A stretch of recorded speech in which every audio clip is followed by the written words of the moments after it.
Indeed, you recently commented, Mr. President, that British রাজা তৃতীয় Charles যুক্তরাষ্ট্রের প্রেসিডেন্ট ডোনাল্ড ট্রাম্পকে হোয়াইট হাউসের স্টেট ডিনারে তীক্ষ্ণ কিন্তু হাস্যরসাত্মক জবাব দিয়েছেন।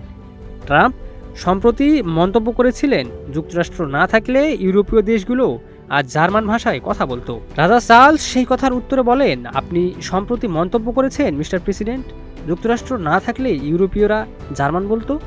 সাহস করে বলতে পারি, আমরা অর্থাৎ ব্রিটিশরা না থাকলে আপনারা ফ্রেঞ্চ বলতেন। এমন মন্তব্যের পর ডিনারে উপস্থিত অতিথিরা জোরে হেসে ওঠেন। রাজা চার্লস ট্রাম্পের দ্বিতীয় মেয়াদের সঙ্গে সম্পর্ক জোরদার করার লক্ষ্যে যুক্তরাষ্ট্র সফর করছেন। টোস্টের সময় দুই নেতা হালকা রসিকতা বিনিময় করেন। ট্রাম্প প্রায় ন্যাটো ও ইউরোপীয় দেশগুলোকে আমেরিকার প্রতিরক্ষা সহায়তার উপর অতিরিক্ত নির্ভরশীল বলে সমালোচনা করে আসছেন। তিনি দ্বিতীয় বিশ্বযুদ্ধের প্রসঙ্গ তুলে বলেন, যুক্তরাষ্ট্রের অবদান ছাড়া ইউরোপ আজ জার্মান বা জাপানি প্রভাবের অধীনে থাকত। রাজা চার্লস তার জবাবে ইতিহাসের আরেক দিক স্মরণ করিয়ে দেন। আমেরিকার স্বাধীনতার আগে উত্তর আমেরিকায় ব্রিটিশ ও ফরাসি উপনিবেশিক শক্তির মধ্যে দীর্ঘ সংঘর্ষ হয়েছিল।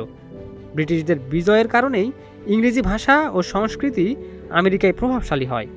তাই আমরা না থাকলে তোমরা ফ্রেঞ্চ বলতে, এমন মন্তব্য রসিকতার ছলে করেন রাজা Charles. Desk report, news flash 71।